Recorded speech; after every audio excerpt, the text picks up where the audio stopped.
still remember the way their faces drained of color, my dad's jaw tightening, my mom's hands freezing in mid-smile right after the judge laughed at the letter I handed him. It was a soft laugh, almost surprised, the kind a man makes when the truth is so different from what he expected that he can't help himself. He leaned in, lowered his voice, and said, "Well, this is interesting."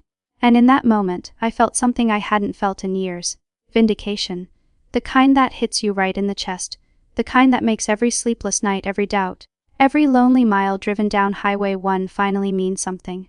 But before that moment, before the judge's laugh, before my parents' stunned silence, there was everything that led me there. And it started with a phone call I wish I'd never had to receive. "My name is Elena Ward, Lieutenant in the United States Navy Logistics Officer." 3 months before the hearing, I came home from deployment to the news that my grandmother, Rosalind Ward, had passed away.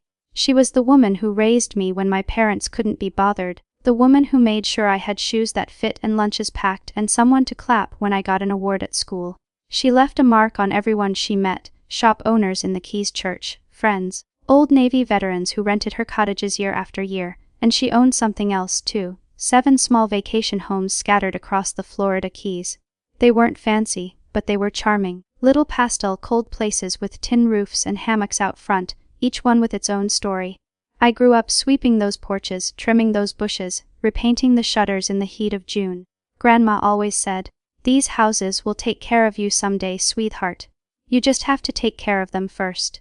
When I heard she was gone, my first thought after the grief was of those cottages. Not because of the money, but because they were hers. They held her laughter, her recipes taped inside the kitchen cabinets, and her handwriting on every shelf that said, "Don't forget to dust." I reached out to my parents, Mark and Linda, expecting, I don't know, maybe some warmth, some sense that we had lost the same person. Instead, my dad said, "We're handling everything. No need for you to get involved." My mom added, "You're too busy with your Navy life anyway." That should have been a hint. But I let it go. I was still numb, still trying to get my bearings. I spent the first week visiting Grandma's favorite places: the church on the corner, the old bakery where she bought key lime pie, the dock behind her house where she'd sit every evening with sweet tea. People hugged me, cried with me, told me how much she meant to them. It helped, it grounded me. Then 3 days later, I drove to my parents' house expecting a conversation about the estate, the cottages, the funeral arrangements, anything. They sat stiffly at the dining table, a stack of folders in front of them. My dad cleared his throat and said, "We've decided to assume full ownership of the properties." I blinked. "Full ownership," Grandma always told me. "She told you nothing," my mother cut in. "You were a child." "But there's a will," I said quietly. She said there was. They exchanged a look that made my stomach drop. "There is no will," my dad said, each word clip. "The properties automatically transfer to us." I stared at him.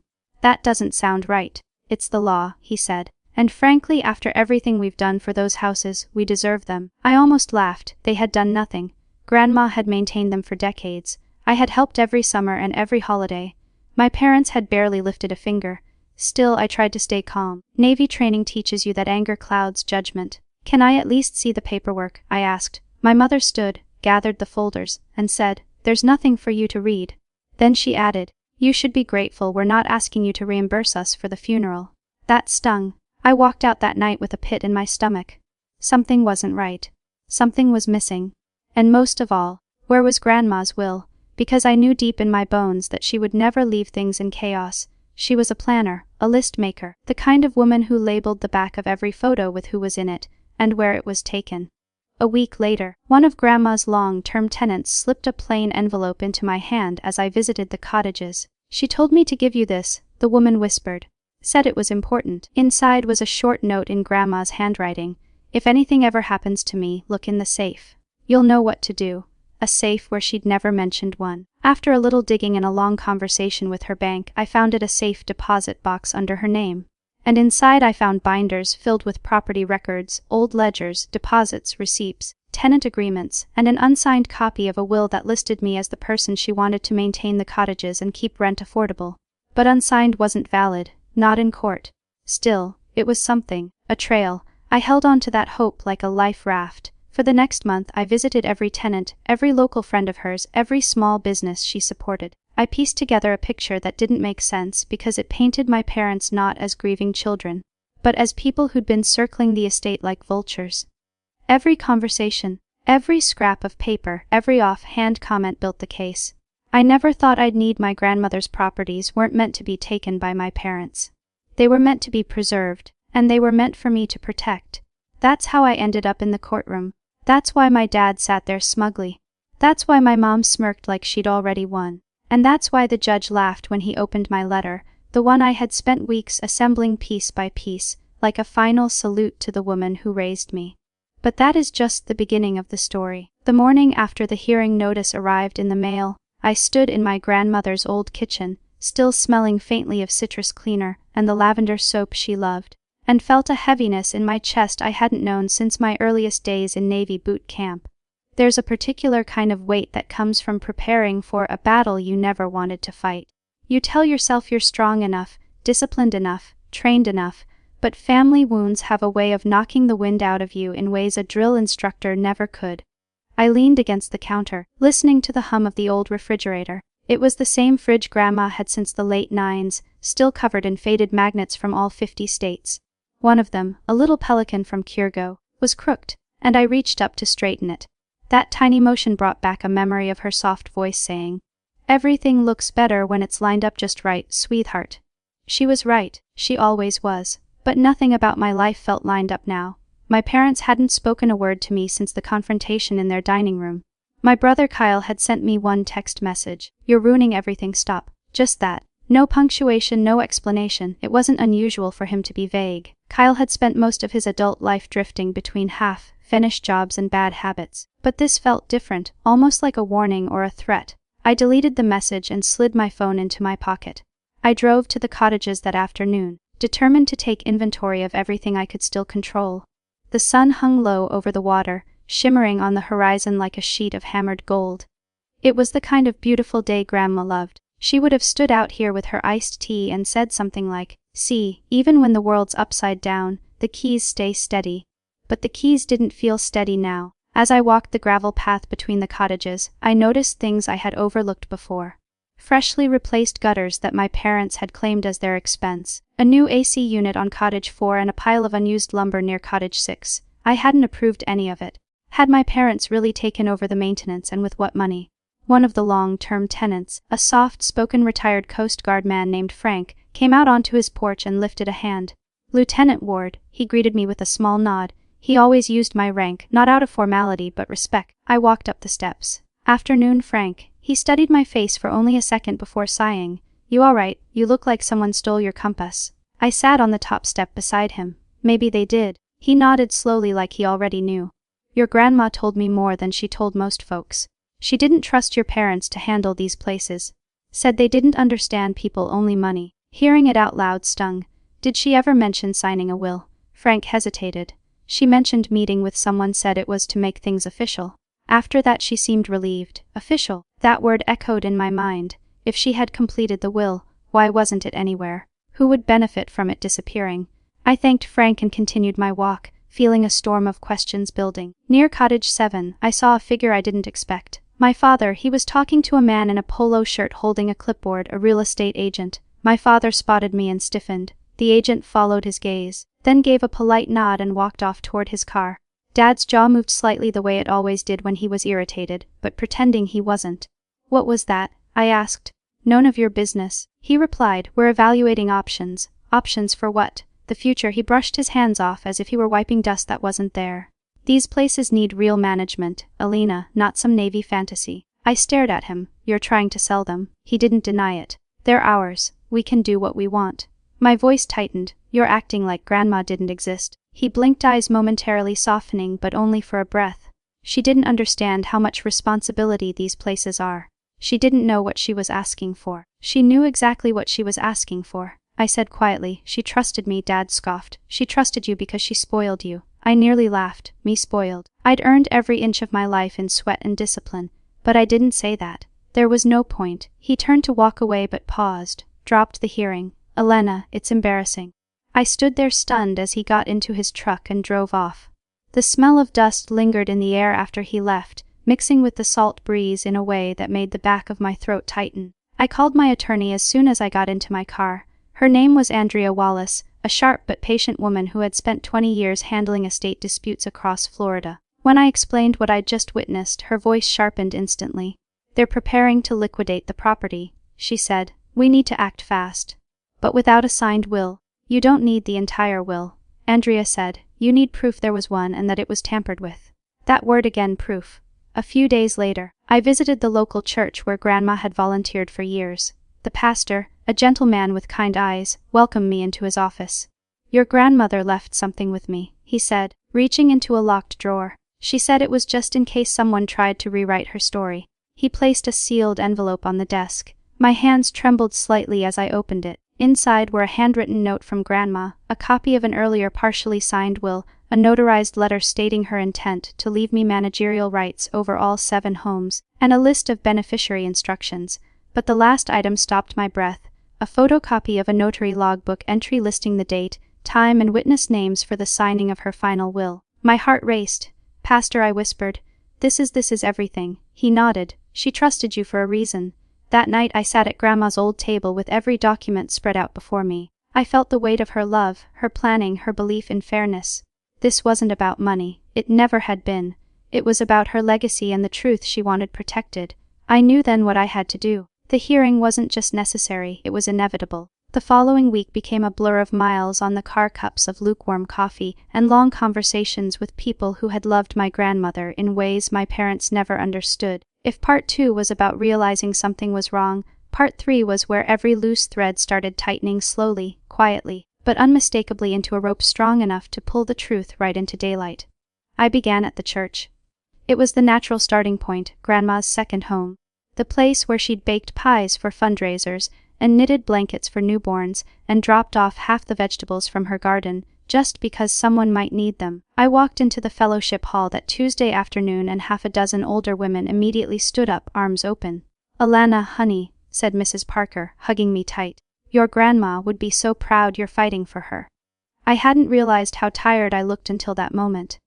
There's a certain comfort that only older women can give, the kind that settles your spirit before it settles your body. They sat me down, gave me a mug of hot tea, and put out a plate of lemon bars that tasted exactly like the ones Grandma used to make. "We heard what your parents are trying to do," one of them whispered. "Your grandma told us years ago she didn't trust them with the cottages." Not even a little. I felt that comment like a weight inside my chest. "Did she ever talk about signing a final will?" "Oh, yes," Mrs. Parker said, nodding firmly. "She told us she had an appointment with a notary. Said she was relieved to finally make it official." Those were her exact words. Official again. Always that word. She had said it to me too. So why was there no signed will?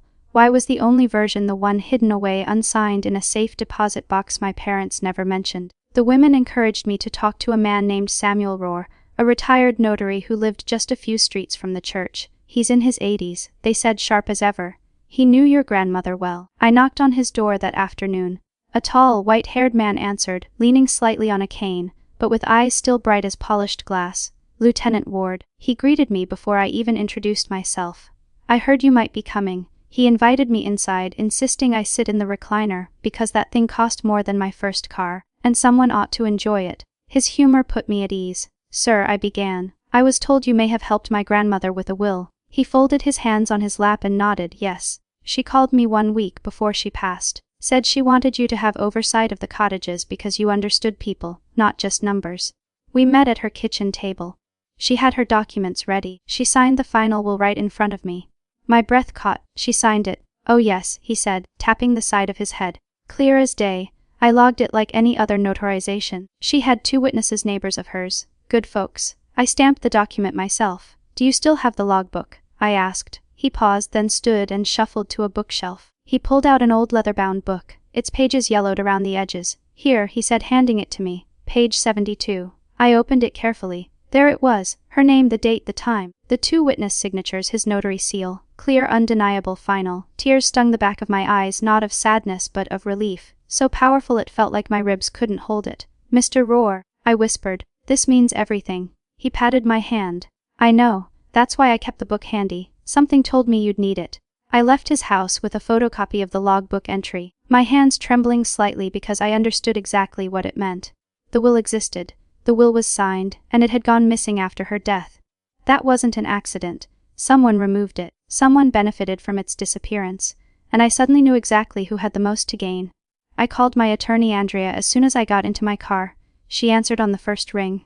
Alina, any luck today? You need to hear this, I said. I explained everything, the notary's confirmation, the witnesses, the logbook stamp. Andrea went silent for a long moment. Elena, she finally said, voice low, this is huge. This isn't just suspicion anymore. This is evidence of a destroyed will. That's a serious allegation. I know, I murmured. And I'm beginning to think my parents knew exactly what they were doing. Andrea exhaled slowly. We're going to need affidavit from the witnesses and the notary. Get them as soon as possible. I'll help facilitate. I hung up heart pounding and started driving back toward the cottages. But halfway there, my phone buzzed with a call from an unknown number. I answered. Elena, it was the pastor. I found something else in the church storage. Something your grandmother left behind. I think you need to see it. I turned my car around immediately.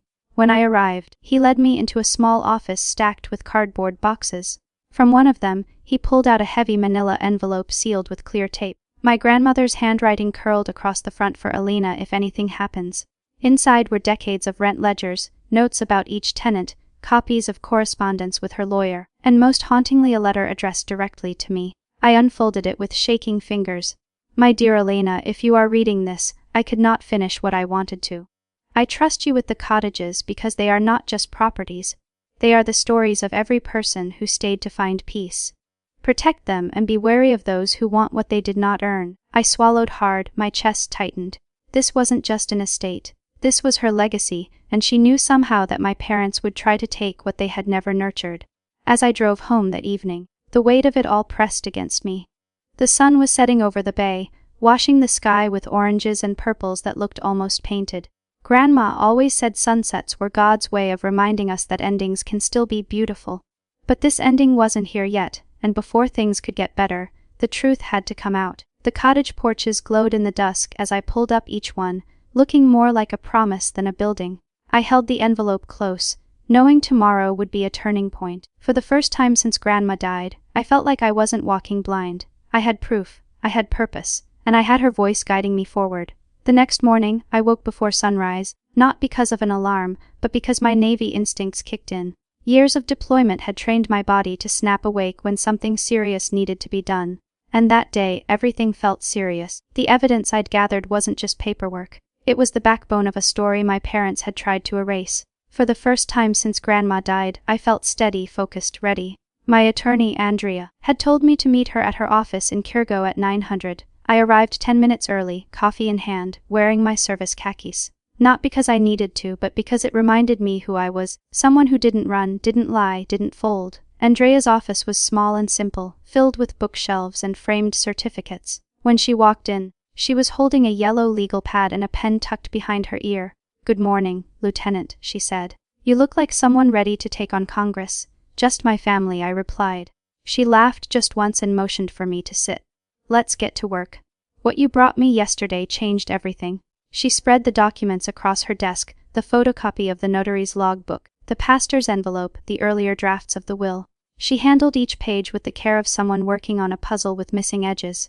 Elena, she said carefully, you need to understand how significant this is. Florida law is strict about wills, but when a signed will disappears under suspicious circumstances, especially when the beneficiaries suddenly take control of the assets, courts take it very seriously. You mean it's considered fraud in some cases? As she said, yes, even criminal fraud. I leaned back, letting her words settle. Fraud. My parents, my own family. I didn't want to believe it. Even after everything, some part of me hoped there was a misunderstanding, a misplacement, an oversight. But as Andrea continued explaining, the picture became clearer. They filed paperwork immediately without giving you access. They claimed there was no will. They began making financial decisions that only the lawful inheritor could make. And you caught your father meeting with a real estate agent. I winced, I know. Andrea tapped her pen against her notepad. I've seen dozens of cases. Families fracture over far less than 7 properties in the Florida Keys. This isn't rare, Elena. It's just painful. I nodded, absorbing that. What's our next move? Affidavit, she said, from the notary, from the witnesses, from the pastor. Once we have sworn statements, we present everything at the hearing. The judge will likely halt all sales, all transfers, all income distribution. And my parents will fight, I said quietly. They will, she agreed. And you need to be prepared for that. I looked out the window at the parking lot at the palm trees swaying lightly in the wind. I'm Navy. I'm prepared. She smiled faintly. Good, because this isn't just a legal case. It's a test of character, yours and theirs. The next few days were a whirlwind of signatures, notary stamps, and witness recollections. Mr. Rohr signed his affidavit with trembling hands but steady eyes. The neighbors who served as witnesses confirmed the exact day Grandma had gathered them. The pastor wrote a carefully worded statement about Grandma's intentions. Every piece fit, every word supported the truth. Meanwhile, my parents acted as if everything were normal. My father continued managing the cottages as though nothing had changed, giving instructions to handymen, posting online ads for future bookings, and holding family meetings without me. Kyle, on the other hand, became increasingly erratic. One evening, as I was locking up Cottage 3, he pulled into the gravel lot with his headlights blinding me. He stepped out of the truck, eyes unfocused, shoulders tensed. "What are you doing, Elena?" he demanded. "I'm doing what Grandma would have wanted," I said calmly. He pointed a shaky finger at me. "You're trying to take everything she worked for." "No," I replied. "I'm trying to preserve it." "You think you're better than us because you're Navy," he snapped. "You think your uniform makes you right." "No," I said quietly, "but lying makes you wrong." He flinched like the words hit something raw inside him, then slammed his truck door and drove off so fast gravel spit into the trees. I stood alone in the dark, breathing in the humid night air, letting the sting of the moment dissolve.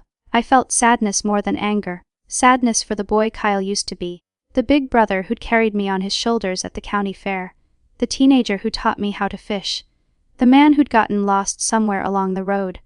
I whispered into the night, "Grandma, I hope I'm doing this right." 2 days later, I received a letter from the court confirming the hearing date.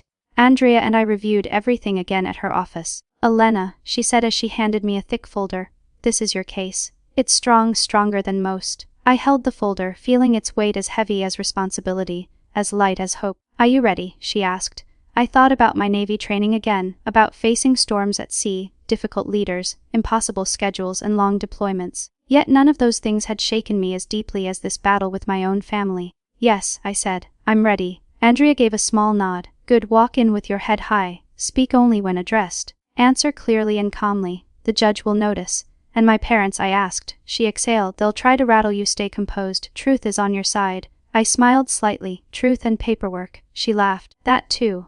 That night, I sat on the porch of Grandma's main house.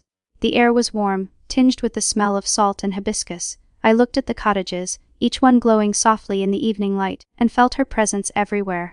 The chimes on the front porch jingled gently in the breeze. The hammock swayed empty but familiar. Grandma used to say, "Integrity is the quiet kind of strength. Most people won't see it, but everyone feels it." I repeated those words under my breath. When I finally stood, I felt steadier than I had in weeks. The truth was on my side, the law was on my side, and most importantly, Grandma was on my side. I went inside, turned off the lights, and whispered into the darkness, "I'm ready for the hearing. Ready to finish what you started." I arrived at the courthouse earlier than necessary, old Navy habits. I liked having time to stand still before walking into a battle, to feel the ground under my boots, to breathe in the air, and remind myself I was there for a reason. The sun was barely stretching over the courthouse roof when I walked up the steps, folder tucked under my arm, uniform pressed and sharp. Inside, the air conditioning hummed over polished floors and rows of wooden benches that had probably held decades of family disputes just like mine. A bailiff with a friendly mustache nodded at me. "Ma'am," he said with quiet respect. I nodded back. I didn't feel strong, but something about being recognized for my service steadied my nerves. Andrea arrived moments later, dressed in a dark suit and carrying a briefcase full of our evidence. She looked calm, calmer than I felt. "You ready?" she asked. I exhaled, as ready as I'll ever be.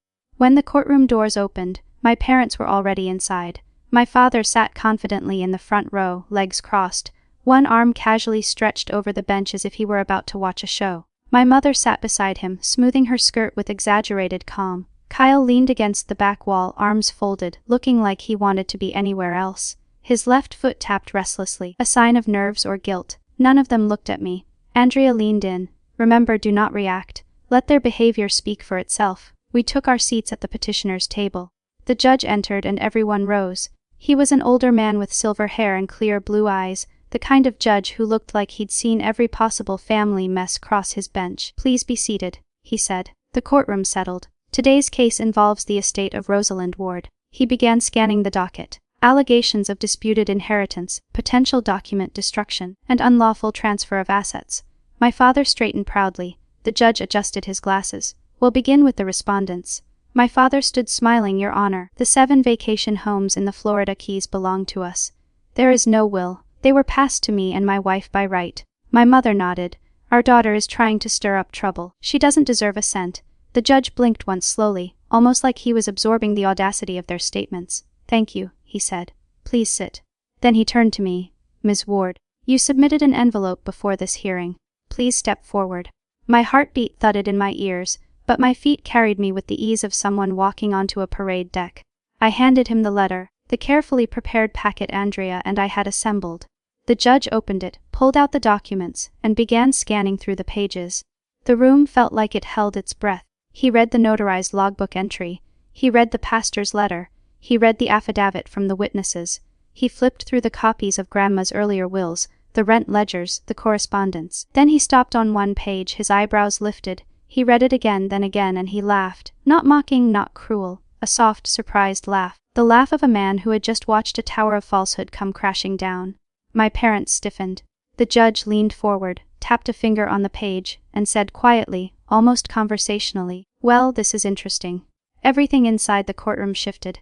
My father's confidence evaporated in an instant. My mother's smile crumbled. Kyle's foot stopped tapping.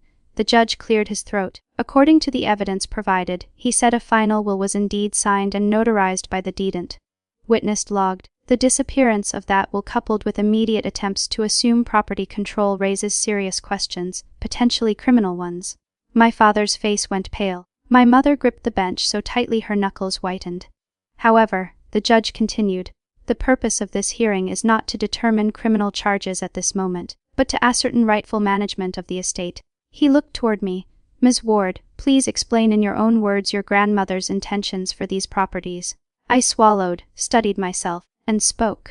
My grandmother raised me, I said. These cottages weren't just buildings to her. They were homes for people who needed rest, healing, or a break from hard times. She wanted them kept affordable. She told me that since I was a teenager. She said I understood the people who stayed there. I paused. She trusted me. The judge nodded slowly. The documents seemed to support that. He turned to my parents. Do either of you have an explanation for the missing will?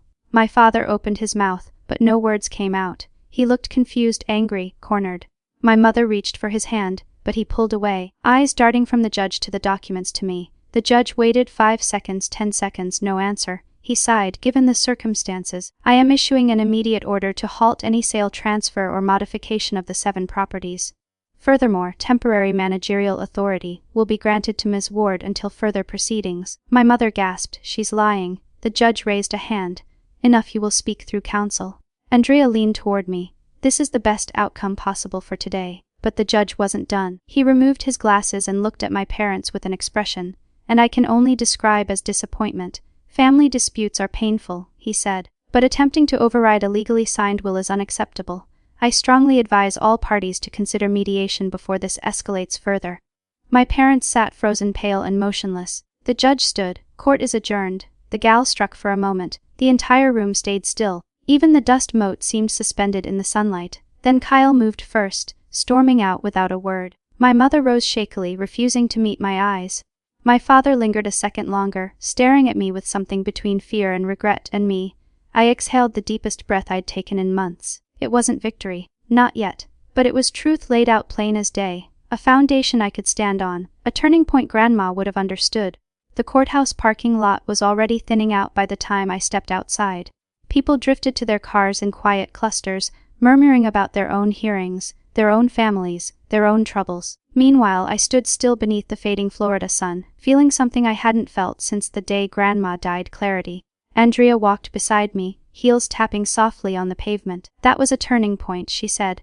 The judge's reaction speaks volumes. I nodded, but my mind wasn't on the judge. It was on my parents, on the way their faces drained of color, as the truth was read out loud. You grow up thinking parents are infallible pillars. But sometimes they're just people, flawed, frightened, and capable of disappointing you in ways you never imagined. We reached my car before Andrea turned to me. There'll be mediation, she said. He made that clear. I know, I replied. She paused. You need to decide what you want the outcome to be, Elena. Not legally, emotionally. She said it like she already sensed the struggle in my chest. Think on it, she added, then headed to her car. I sat in mine for a long minute, staring through the windshield. The palm trees swayed gently along the courthouse steps. The world didn't look different, but I did. 2 days later, mediation was scheduled. It wasn't in a courtroom, just a plain conference room with beige walls and a long wooden table. A carafe of coffee sat in the middle untouched. The air smelled faintly of printer toner and old carpet. Funny how the battles that shape your life don't always happen in dramatic places. My parents arrived before me. Dad sat stiffly, tie perfectly straight, his chin lifted in stubborn pride. Mom avoided my eyes entirely, keeping her gaze fixed on a framed painting of a beach someone probably bought at a garage sale. Kyle didn't show up. That didn't surprise me. Andrea placed our folder on the table. Across from us, their attorney, a tired-looking man with thinning hair, stacked his papers neatly. The mediator, a soft-spoken woman in her 50s, began with practiced calm. We're here today to discuss a path forward regarding the disputed properties of Rosalind Ward. My father interrupted almost immediately. This is unnecessary. We didn't destroy anything. That notary must be confused. Andrea remained still, her voice even. 3 witnesses, 3 affidavit, and a notary stamp that matches the date your wife filed her inheritance claim. Mom flinched. The mediator lifted a hand. Let's keep this civil. Mr. and Mrs. Ward, your daughter provided substantial evidence. Dad's jaw ticked. Those cottages were meant for the family. They were, I said softly. Grandma intended them to be managed, not sold. Mom finally spoke, her voice thin. We needed the money, Elena. I blinked. Money, you never said. Dad snapped, it wasn't your concern. I looked at him, really, looked at him. And for the first time, I saw not a villain, but a frightened, aging man trying to cling to control of a life that hadn't turned out the way he expected. He wasn't cruel by nature, but desperation twists people. What happened? Mom's shoulders sagged. Your father retired early. Kyle needed loans. We got behind. The cottages looked like the only solution. Dad closed his eyes as if that admission hurt him more than the hearing. And you didn't tell me, I whispered. You were gone, he said. Always gone. Navy deployments, overseas bases. We didn't want to worry you. The irony hit me hard. They'd shut me out to protect me, and in doing so created the very fight they feared. The mediator leaned forward. Elena, do you want to respond? I took a slow breath. I want the cottages managed the way Grandma intended, affordable, cared for, steady. I want the rental income reinvested into upkeep, and I want them protected from being sold off. Dad scoffed. And where does that leave us? Not cut out, I said, not punished. They looked at me confused. I continued. A small stipend enough to keep you afloat, paid from the cottage revenue. But I take over management legally, fully. No sales, no real estate agents, no secret deals. Andrea shot me a quick glance, surprised but impressed. Mom whispered. You'd do that after everything? I'm Navy, I said simply. I don't turn my back on family even when they turn theirs on me. The room fell silent. The mediator wrote notes slowly, then nodded. This is a workable compromise. Dad stared at the table. What about Kyle? I swallowed. Kyle isn't my responsibility, but if he wants help, I'll support him getting treatment. Dad's expression cracked. Not broken, but softened, like a man realizing his daughter was stronger than he'd ever given her credit for. Mom wiped her eyes. The mediator finalized the terms. Andrea reviewed the language. Their attorney sighed with visible relief. Then the mediator asked the question. No courtroom ever forces, but every family needs. Is there anything you'd like to say to each other before we conclude? My mom looked at me first. We weren't fair to you. Dad swallowed. I knew your grandmother trusted you. I should have trusted you too. I nodded. Then start now. He nodded back. Not a perfect ending, but a beginning. Outside the building, the sunlight felt warmer than it had in weeks. The breeze carried the scent of mangroves from the nearby bay. Andrea exhaled deeply. You handled that impressively, she said. Most people want revenge. You wanted resolution, I wanted peace, I replied. Grandma deserved that, and maybe I do too. Andrea held out her hand. Congratulations, Lieutenant. You did the right thing. As she drove away, I stood beneath the wide Florida sky and let the weight of the past month settle. Not crushing anymore, just present, like a memory that shapes you without breaking you. The cottages were safe. My parents were humbled, not ruined. Kyle, well, his path was still uncertain. But mine, for the first time in a long time, it felt clear. The first morning, I woke up with full legal management of the cottages. The Florida Keys sunrise felt different, more personal somehow. The sky stretched open in soft shades of peach and gold, and as the light filtered through the slats of Grandma's old blinds, I felt a calm I hadn't known in years settle behind my ribs. It wasn't triumph. It wasn't revenge. It was something quieter, steadier. Peace, maybe, or closure, or the start of something that finally felt like my own. I padded into the kitchen barefoot, the tile cool beneath my feet, and poured myself a cup of coffee. Grandma's old mug, the one with the chipped handle and the faded picture of a pelican, sat waiting in the cabinet exactly where she always kept it. I took it down, filled it, and stepped out onto the porch. From there I could see all 7 cottages, pastel blues, greens, and yellows glowing in the early light. A few tenants were already outside, an older couple sipping coffee on their porch swing, a young veteran stretching on the steps of cottage 3, and the retired Coast Guard man, Frank, watering his potted tomatoes like he did every morning. They waved. I waved back. It felt like coming home, not to a place, but to a purpose. After everything that happened, it would have been easy to turn bitter or cold. But bitterness never healed anything. It just rotted the inside of a story that deserved to grow. I walked down the steps and made my morning rounds, checking the gutters, sweeping stray leaves, greeting tenants like old friends. This was the life Grandma built, simple, honest, anchored in service. And now it was mine to protect. Around mid-morning, as I was repainting the porch railing on cottage 4, I heard footsteps behind me. I turned to see my parents standing at the base of the steps. They looked smaller somehow. Not physically, just quieter, humble, like people who had survived their own storm. "Morning," I said, setting the paintbrush in its tray. My mother cleared her throat. We didn't want to interrupt. "You're not," I replied, though the truth was, I still felt the old tension rise in my shoulders. Healing wasn't instant. It was practice, a choice. Dad nodded at the cottage. "Looks good." "Thank you," I said. There was a long pause. Then Mom spoke, her voice softer than I'd heard in years. "We wanted to say thank you for not ruining us." I leaned against the porch railing. "I never wanted to ruin anyone." "We know," she whispered. Dad shifted his weight. "I wouldn't have blamed you if you pushed harder in court. God knows I deserved worse." I studied him for a moment. His eyes were tired. Tired in the way men get when they've spent too long holding on to pride like it's armor. "I just wanted Grandma's wishes honored," I said gently. "That's all." He nodded, jaw tightening with emotion he wasn't used to showing. "She trusted you." "I should have too." Mom touched his arm. "We've been talking about making things right, about helping where we can, maybe volunteering, maybe even coming by now and then to see if you need a hand." I smiled. Not wide, not forced, just real. "You're welcome here.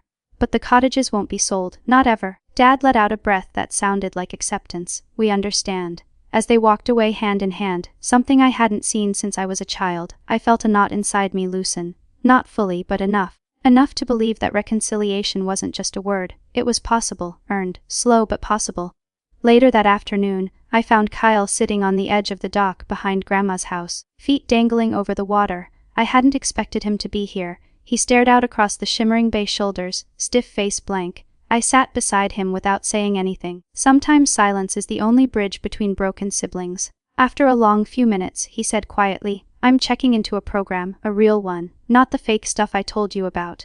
I looked at him, surprised but hopeful. "That's good, Kyle." He swallowed hard. "I messed up, I know that. I got lost for a long time." I nudged his shoulder lightly. "Then find your way back." He let out a shaky breath. "I don't deserve your help." "That's fine," I said softly. "Sometimes you help because it's deserved. Sometimes you help because it's needed." He wiped his eyes with the back of his hand. "You're too good. You know that." I laughed once. "No, just stubborn." We sat there a while longer, watching the sun dance across the water.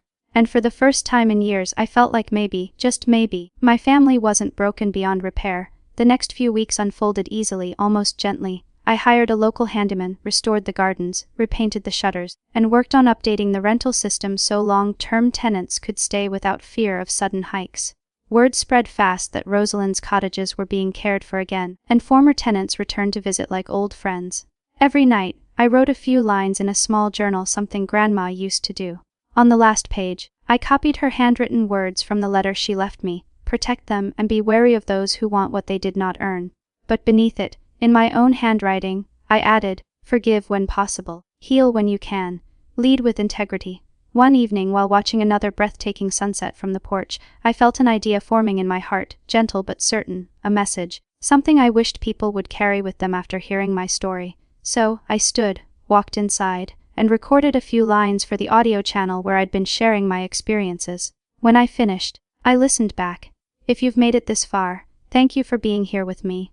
My grandmother believed that honor wasn't about medals or titles. It was about choosing truth even when it costs you and choosing kindness even when it hurts. If this story touched you, share it with someone who might need a little reminder of what family can be. And if you'd like to hear more stories like this, I'd be grateful if you stayed with me. We still have so many lessons to learn together. I smiled to myself. Not every story gets a perfect ending, but this one got an honest one, and that I think would have made Grandma proud.